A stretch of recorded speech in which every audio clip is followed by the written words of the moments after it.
Good morning, everyone. To properly hear this session, you will need to put your headphones on. These are not for translation. These are so you can hear the session this morning. Thank you.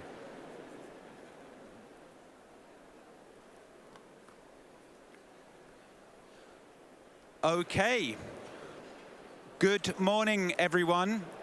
Thank you very much for coming here today, day 2 of ChangeNOW 2025. My name is Tom Pickerell. I am the Global Director of the Ocean Programme at the World Resource Institute, and it's my pleasure to be the moderator of this fascinating session this morning. We're here today to explore how to mobilize the private sector in ocean protection. The private sector has a critical role to play in protecting our ocean.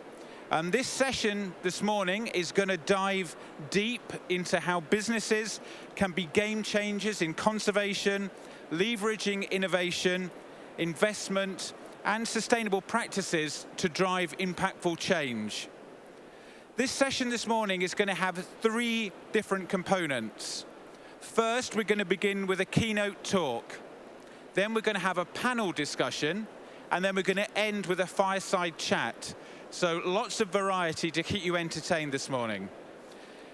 We've got some wonderful speakers, and I'm going to introduce them as they come onto stage in each section of the session.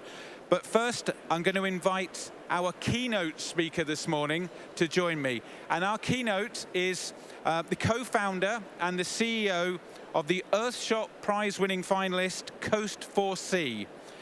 Nick Hill, please join us on the stage.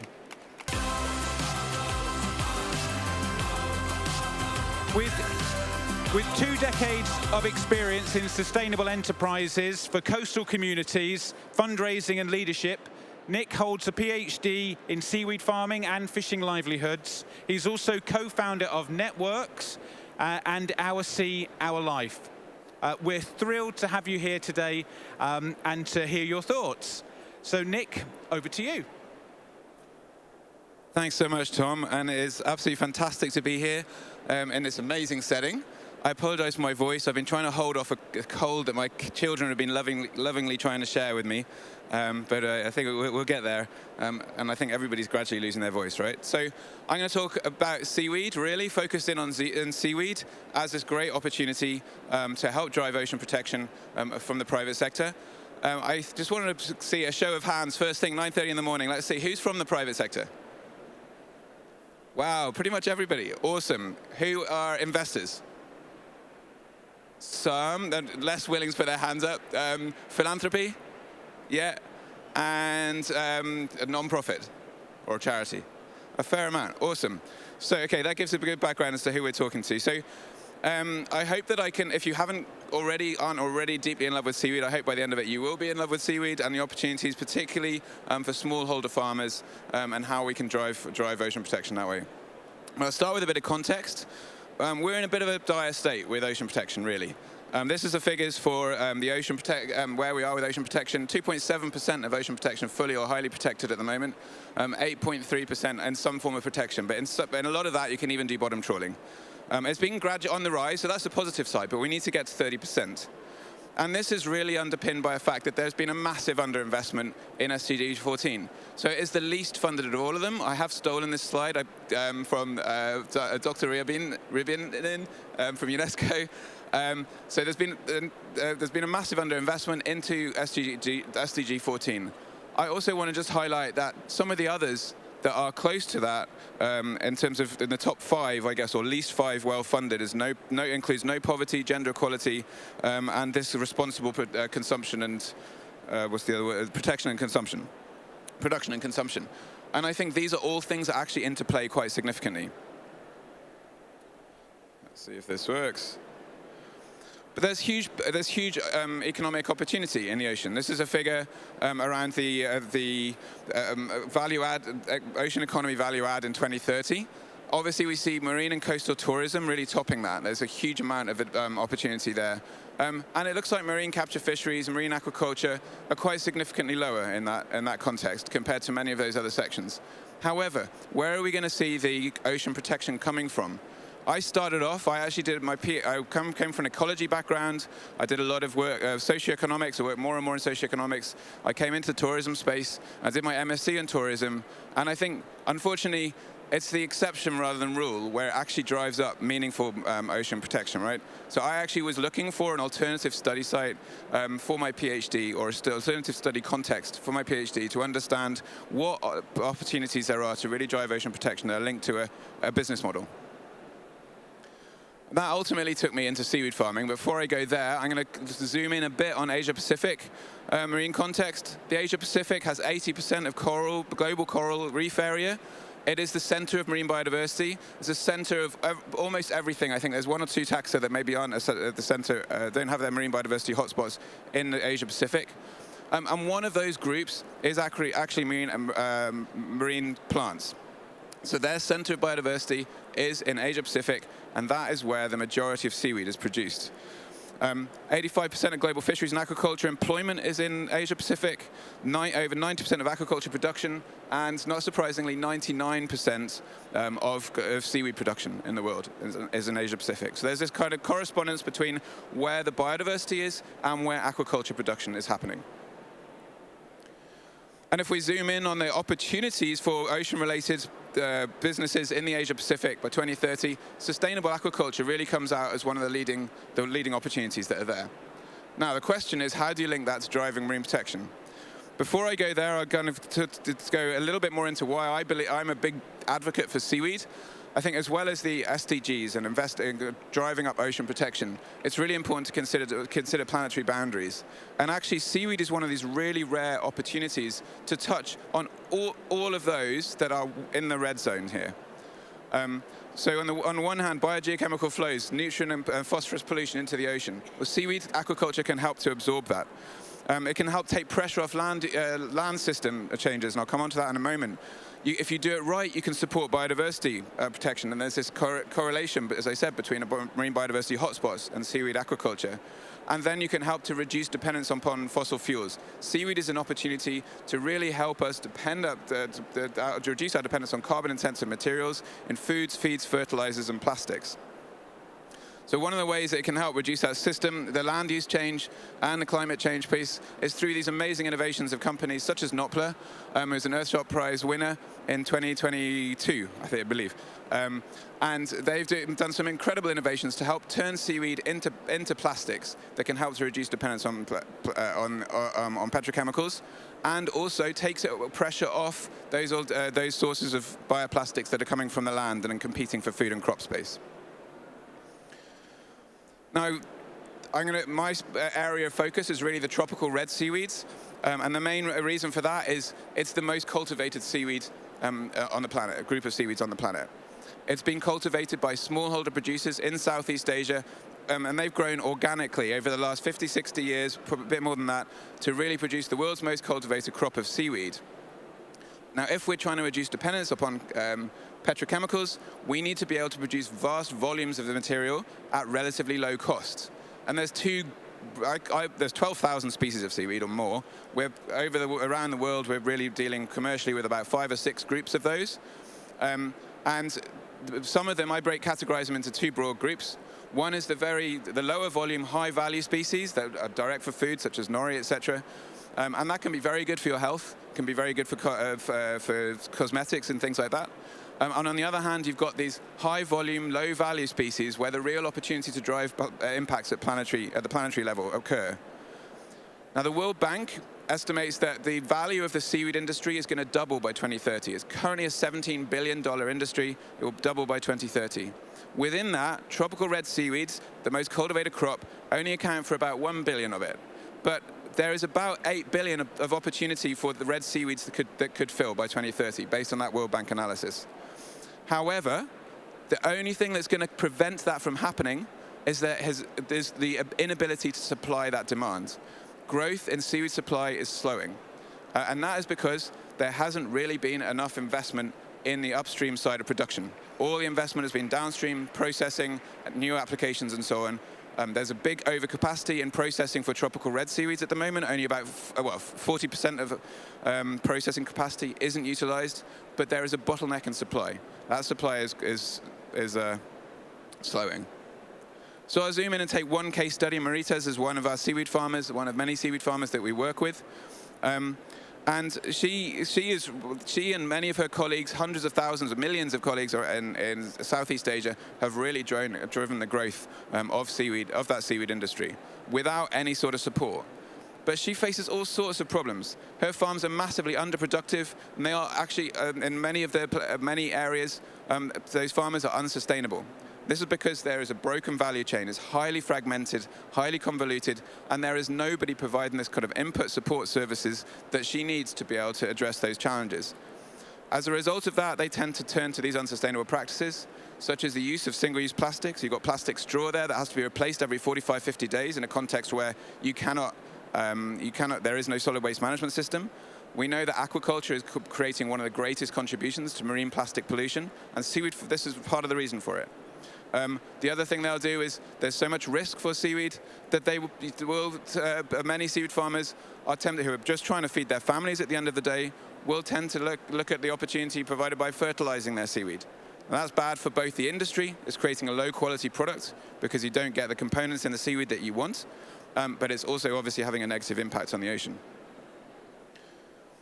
So that is where we come in. This is where Coast for Sea comes from. And this came from my PhD work started nearly 20 years ago, I suppose, where we saw this opportunity that actually you can solve the problems both for people and the planet and for the industry by investing upstream and doing it in the right way.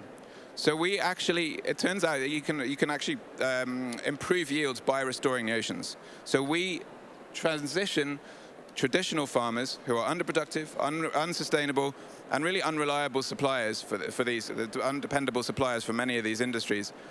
We transition them to regenerative practices. We've developed two broad packages to support that. One is called GROW, which is effectively farm input package that helps deliver them high-quality seedlings, high-quality input materials so they can optimize and scale up their production. There's a lot of R&D that goes into that as well. We then secure and sustain their crop by empowering coastal communities to integrate it into marine protected areas. These are the communities co-branded it with us, so we called it was the time of the iPhone and things starting to make some sort of penetrations. They called it IMPA, with I standing for improved, inclusive, innovative. And that has actually been able to drive a 45-fold increase in coastal protection in the areas where we work. It also has driven a 6 to 10 times increase in the production of those farmers, and a 25% in quality improvement for that, so that we can become a much more dependable supplier to those processes that need the seaweed. So what is an IMPA? I just gave you a bit of a background to that. This really is a much larger multi-use zone. It's effectively a marine spatial planning process, I suppose, that empowers those communities to come up with a spatial plan. We facilitate, or some might say facilitate that in some ways, and you zone into that area areas for sustainable seaweed production. So they tend to be about 5% of the IMPAs that we have. And this is really important. In terrestrial agriculture, we often think of regenerative agriculture as what happens on the farm. But the ocean is different. There's no boundaries. Something that happens just a few 100 meters away, even half a kilometer away, can impact your seaweed farm very easily. Unfortunately, pesticide, poison fishing is very, very common in places all around the world, actually. Everywhere that I've worked, I've seen it, including in developed countries. And there's other, like bottom trawling and things like that. If people aren't able to protect those things from happening, it can destroy their farm. So it creates a very, very high level of risk. So this is why integrating seaweed into these marine protected areas and empowering the communities to be able to protect and enforce those areas, prevent damaging and destructive activities happening in those areas, actually supports a better outcome. There's also a very strong correlation, as far as I can see, between simplification of the marine environment and declines in growth rates and productivity of seaweed. Remember that seaweed evolved to grow at its greatest and has developed the biggest industry in the center of marine biodiversity, where there's the highest level of biodiversity. we don't fully understand what makes seaweed tick. Even after all these years, we haven't had enough investment into that to really understand what causes seaweed to live or die.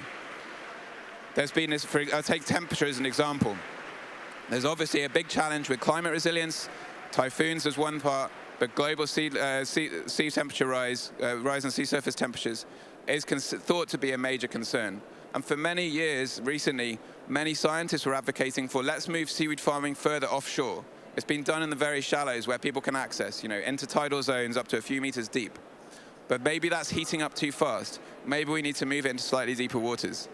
Well, we now know nobody's really promoting that anymore, because as soon as you get to water that's more than 7 meters deep, and nobody understands why, because it can be very close, within 25-meter distance, your seaweed doesn't grow very well. And we don't understand what the drivers and causes of that are. There's no obvious reason why it would be a nutrient impact, but there is something that is going on that is affecting that.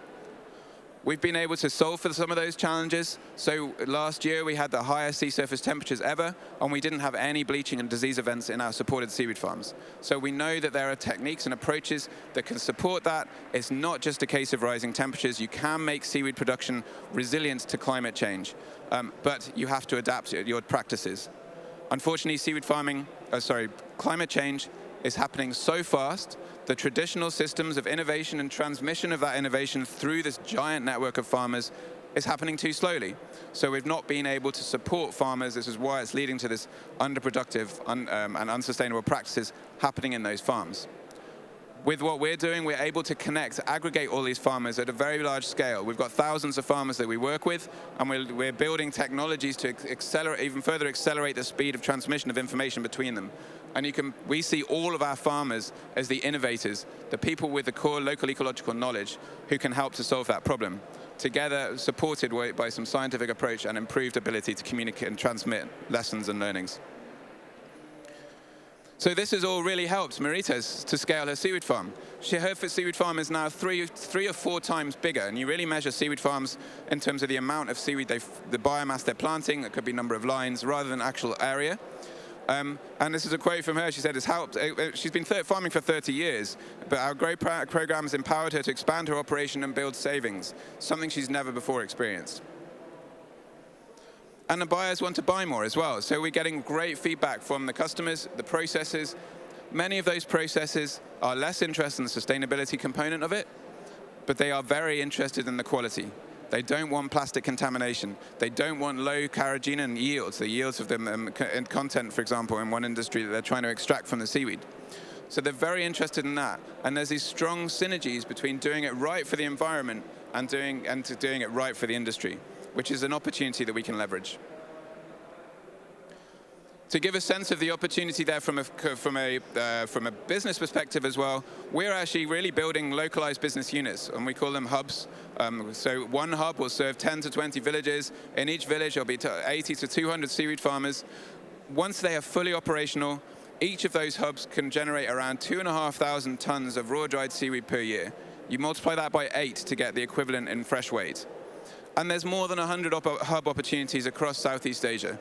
So there's a massive potential to scale and to drive, both from a business perspective, an attractive business proposition to help serve those markets, reduce dependence upon petrochemical inputs in foods, feeds, fertilizers, and plastics, whilst also driving real, meaningful change and increase in ocean protection right in the center of marine biodiversity. So I've covered a lot of this already. In the sites where we're working, we've driven up coastal protection 45-fold. This is in the Philippines, which has one of the highest number of marine protected areas in the world, but many of those marine protected areas can be categorized as too small and unsustainable because they're dependent upon philanthropic funding. We're helping with a transition to using sustainable materials, such as supporting these new industries as they innovate and develop seaweed as a feedstock for displacing petrochemicals. Climate resilience, we've really had to live that one. We incorporated in 2021, less than a month before Super Typhoon Odette came right over the top of us. I lost contact with the team and my co-founder for 2 weeks. Unfortunately, it's not our first rodeo with super typhoons, but we've really had to live that and build in climate resilience as a result of that. And 77% of the farming packages that we provide are to female-led farms. And I think that's really, really important for multiple reasons. And one of the really nice stories here is that we're actually seeing husbands now coming to work for their wives. Now, Philippines is probably higher on the gender equitable part than many countries, certainly where I live, which is in Australia. But that's still, I think that's a fantastic outcome. And we're seeing people reporting that they're spending less money on fuel because their husbands are doing less fishing. And this is all in the context where it's the segment with the highest rate of poverty in the Philippines. So our next steps are really to kind of improve the delivery of this, reduce the friction for delivery of this to vast numbers. So we've been working with tech providers to develop tools that we can put in the hands of our team to reduce friction to deliver so we can take this to scale. And we had some amazing support. Of course, the Earthshot Prize being, as a finalist rather than a winner, Tom being a major part of that. It's been a really exciting adventure. And so fantastic to see Hannah on the stage yesterday. Thank you very much, and I look forward to chatting with anybody who's interested afterwards.